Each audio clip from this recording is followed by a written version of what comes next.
जब जेशियो और जवान अर्ली एज में रिटायरमेंट होके आ जाते हैं और उसके बाद फिर उनको अपनी जॉब के लिए, अपनी सेकंड इनिंग के लिए, या तो किसी ढाबे पर, किसी एटीएम के दरवाजे पर, कहीं बैंक पर, कहीं किसी कंपनी में, किसी फैक्ट्री में, कहीं चौकीदार की ड्यूटी करनी पड़ती है। एक वो जवान जो बोफोर्स गन को डिसमेंटल करके और पहाड़ियों पर ले जाके असेंबल करके चला देता, एक वो जवान जो फ्लाइट को टेक ऑफ होने से पहले उसका इंस्पेक्शन करते, उसको प्रिपेयर करते, तैयार करते, इतने क्वालिफाइड जेसीओ और जवान आने के बाद सिर्फ एक डंडा लेके गार्ड की ड्यूटी करने के लिए मजबूर होते हैं। क्या वजह है?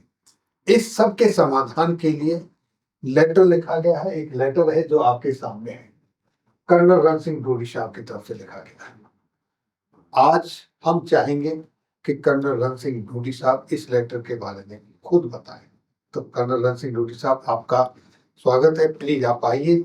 ये आपके द्वारा जो लिखे गए लेटर है, इस वक्त मैं चाहूंगा कि आप इनके ऊपर प्रकाश डालें और आपको क्यों आवश्यकता पड़ी ये लेटर लिखने की। Thank you. मेरा जवान, मेरा जेशियो अपनी जान हथेली पर रख करके सीमा पर खड़ा होकर के आपको सुरक्षित रखता है, देश को सुरक्षित रखता है। जब आप सो रहे होते हैं, आपकी सुरक्षा में वो जग रहा होता है। आपके उद्योगपतियों का उद्योग इसलिए चल रहा है कि मेरा जवान मेरे देश को सुरक्षा कर रहा है। अदालतें इसलिए चल रही हैं कि अदालतें सुरक्षित हैं कि उनको संभालने वाले हम सीमा पर खड़े हैं। तो इस देश की एक एक चीज की सुरक्षा, संप्रभुता मेरे उस जवान, उस जेसीओ पर निर्भर करती है जो सीमा पर खड़ा है और आपके लिए जीने मरने की कसम लिए अपनी हथेली पर जान लेता है। क्या हमारा नेशनल कैरेक्टर पैट्रियोटिज्म इतना गिर गया है कि जब वो जवान अपनी निर्धारित सीमा पार कर लेता है, उसके बाद वो जवान जवान नहीं रहता, जेसीओ जेसीओ नहीं रहता? याद रखिए, शेर मरने के बाद भी शेर ही होता है। हमारे देश में, जैसा कि मैंने किसी एक YouTube चैनल पर बताया, मैं चाहता हूं कि दोबारा इसको दोहराऊं मैं, ना भारत का राष्ट्रपति, ना प्रधानमंत्री, ना गृह मंत्री, कोई भी एक सैनिक नहीं बना आज तक। मानता हूं कि IAS IPS भी इक्वली इंपॉर्टेंट है, बहुत बुद्धिमान है, वो उनको मार्गदर्शन करते हैं। कभी कभी फौज के साथ इंटरेक्शन होता है, दूर से जाके हाथ राखी बंधा के आ गए या फोटो खिंचाने के लिए चले गए। पर सच तो यह है कि जब तक आप मरते नहीं हो, स्वर्ग नहीं देख पाओगे। सैनिकों की समस्या को समझने वाला कोई ठीक से पैदा नहीं हुआ इस पृथ्वी पर, खासकर भारत की धरती पर। जब वो जवान रिटायर होके आता है, हमारी एवरेज एज है 34। अगर 18 साल की उम्र में भर्ती होता है, 15 साल के बाद आता है, 33 साल में आ जाएगा। जेसीओ बनता है, 24 साल करता है तो 42 साल में आ जाएगा, 44 साल मैक्सिमम। अब उसके बाद में वो बाकी बची हुई जिंदगी में मेरा जवान चौकीदारा कर रहा होता है। वो या तो ATM का गार्ड बन जाता है, देश की सुरक्षा करने वाला आदमी एक ATM की लोहे की मशीन की सुरक्षा कर रहा है, या किसी की गेट पे खड़ा हुआ है। सरकारें एहसान करती है निगम बना करके, फिर भी वो तो चौकीदारी का काम कर रहा है गेट के ऊपर। ये बिल्कुल सही नहीं है और हम इसमें दो बहुत बड़ी गलती कर रहे हैं। नंबर एक, जो पेट्रियोटिक ट्रेंड मैन पावर है उसका सही सदुपयोग नहीं हो रहा। नंबर दो, हमारे उस जवान और जेसीओ का सम्मान गिर रहा है। और नंबर तीन, हमारे देश की इकोनॉमी पर भार बढ़ रहा है। अगर एक जवान 15 साल के अंदर भर्ती होता है, उसको पेंशन मिलती है, फिर वो DSC में आता है, उसको दोबारा पेंशन मिलती है। This loss to the nation, this is prestige and spirit of the soldier is loss to the nation. This is misuse of the man power, rather this is under utilisation of the man power. तो हम इन सभी समस्याओं को देखते हुए हम बहुत पीड़ित थे। हमने बहुत चिट्ठियां लिखी। जब हम साउथ ब्लॉक में पोस्टेड थे, हमने भी प्राइम मिनिस्टर साहब को कई चिट्ठियां लिखने की कोशिश की थ्रू प्रॉपर चैनल। तो हमारे उच्च अधिकारियों ने हमें वहां से उठाया बेदर्दी से और स्कूल ऑफ फॉरेन लैंग्वेज में लोधी स्टेट में ले जाके बैठा दिया। फिर हमने सोचा कि इस डेमोक्रेटिक कंट्री में पावर तो सिर्फ पॉलिटिक्स में ही है, तो ये एक प्लेटफॉर्म था जिसके माध्यम से हम बताएं। इसमें बहुत सी अच्छी चीज़ें हैं, लेकिन आज का जो विषय है वो सैन्य कर्मी को, जेसीओ जवान के, उनके ऑनर और डिग्निटी को रिस्टोर करने के लिए। इसमें हमने माननीय राष्ट्रपति जी, प्रधानमंत्री जी, गृह मंत्री जी को चिट्ठी लिखी है कि साहब जैसे ही हमारा सैनिक रिटायर होता है उससे पहले पैरामिलिट्री फोर्स में अब्जॉर्व हो जाए। बीएसएफ भी बॉर्डर पर वही कर रही है, और अगर हमारी सेना जाएगी पैरामिलिट्री फोर्सेज में तो उसका स्तर भी मिलिट्री जैसा हो जाएगा। The trained man power will be utilised, training की ज़रूरत नहीं होगी, हम ज़्यादा एफिशिएंट हो जाएंगे।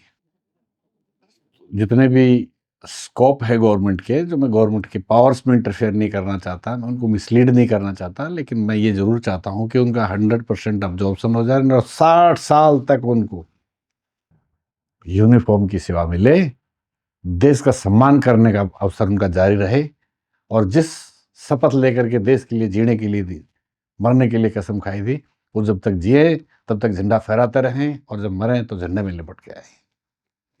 ये देश की सॉवरेनिटी है और इसी को बनाए रखना चाहिए। इसलिए सैनिक, जेसी और जवान की इज्जत बहुत जरूरी है, जो अभी नहीं हो रही है। जवान चौकीदारा करा, आधी जगह जेसी मजबूरी में चौकीदारा करा, नहीं तो उन चौकीदारों के पीछे लठ लेकर के ना उनके सुपरवाइजर बने घूम रहे हैं। इससे ज्यादा एक डेमोक्रेटिक कंट्री में हम एक सेना का दुरुपयोग या उसके साथ बदतमीजी या वो शब्द जो मैं कहना नहीं चाहता, this is total disrespect to a soldier. अब देखिए, अगर आप ऐसा करते हैं कि पैरामिलिट्री फोर्सेज में लेके आते हैं, तो हमने सब कुछ बताया आपको, training, integration, coordination mechanism, legislative. मैं कंक्लूजन का एक पैरा आपको पढ़ के सुनाना चाहता हूं। वैसे तो ये लेटर नेट के ऊपर है, यूट्यूब पर भी है और व्हाट्सएप पर भी है, लेकिन इसका जो इंट्रोडक्टरी है और एक लास्ट पैरा है वो पढ़ने लायक है। I am writing today in furtherance to manifesto by party super power India party, Your Honor, with an urgent and profound plea seeking your immediate and decisive intervention on a matter of critical national importance and moral imperative. The granted 100% absorption and dignified reemployment of all junior commissioned officers and other ranks of the Indian Armed Forces until they attain the age of 60. और last में हम ये कहना चाहते हैं, the establishment of the district armed police. इसमें जब एक दूसरा हमने वीडियो बनाया था, उसमें हमने कहा था कि किस तरह से डिस्ट्रिक्ट लेवल पर एक एक कंपनी बनाई जाए, लेकिन 5 साल के बच्चे तो कंपनी नहीं चला पाएंगे। इसलिए अग्निवीर से ज़्यादा एप्लीकेबल उन रेगुलर जेसीओ जवान पर है जो 15 साल सर्विस करके आए, 18 साल सर्विस करके आए। आज एक डिस्ट्रिक्ट मजिस्ट्रेट को प्रॉब्लम आती है, वो रिक्विजिशन भेजता है, हम अपने डीजीएमओ से, ऑपरेशनल से लेके आते हैं, तब तक तो डिजास्टर लेट हो चुका होता है। अगर हमारी ट्रेंड मैन पावर वहां पर होगी तो इमीडिएट एक्शन लेंगे, रिलीफ ज्यादा होगी, हमारी नेशनल इंटीग्रिटी बढ़ती है। इससे पैसा सेंट्रल गवर्नमेंट का, कंट्रोल डिस्ट्रिक्ट मजिस्ट्रेट का, दोनों का कंट्रोल रहेगा पूरे कंट्री में। और हमारे जो डिफेंस पर्सनल है उनका डायरेक्ट सिविल के साथ इंटरेक्शन नहीं होगा, so that they remain absolutely free, fair and dedicated to their job on borders. We are also human being, accept training. तो जिस तरह से सिविल प्रशासन, शासन के बारे में लोग बात करते हैं, अगर फौज को बहुत बार अगर आप सिविल में लाएंगे तो उनके बारे में ऐसी बातें हो जाएंगी, शायद उनकी मनोबल भी गिर जाए, शायद उनके रास्ते भी भटक जाए, शायद उनकी एफिशिएंसी भी कम हो जाए। Please do not compromise with the national security. 80 districts, 80 companies, just imagine 5-6 हजार ऑफिसर्स को नौकरी मिल जाएगी, कितने जेसीओ को मिल जाएगी। अगर टोटल 80,000 भी करते हैं तो 20,000 जेसीओ, 60,000 जवान, एक दिन में नौकरी मिलती है, तो हमारी ज्यादातर समस्याएं खत्म हो जाएंगी। इसके सिवा भी I am ready and open that government can call me and discuss. मैं एक एक जवान को रिहेबिलिटेट उसी डिग्निटी और ऑनर के साथ में स्टडीज कर सकता हूँ। I am requesting them to have detailed discussion with me or allow me to give a presentation, but yes, मेरा जो लेटर है मैं इस पर चुप नहीं बैठूंगा, इस पर आरटीआई डाल रहा हूँ, उसके बाद मैं कोर्ट जा रहा हूँ, प्रेसिडेंट ऑफ इंडिया से मिलूंगा और मैं ये बता दूंगा कि हमारे जो सैनिकों का सम्मान है वो सर्वोपरि था, है और रहेगा। I will fight for it and I will win it. Thank you colonel साहब, आपने बहुत अच्छे अपने विचार रखे। Thank और you. आपने बहुमूल्य समय निकाला, उसके लिए बहुत बहुत धन्यवाद। My honour sir. और जय श्री जवान, आई एम वरीड। मैं अपने जय श्री जवान की चिंता करता हूँ, तुम्हें चिंता करने की जरूरत नहीं है। निश्चिंत होकर के सीमा की सुरक्षा करो, देश का सम्मान ऊंचा रखो। जय हिंद।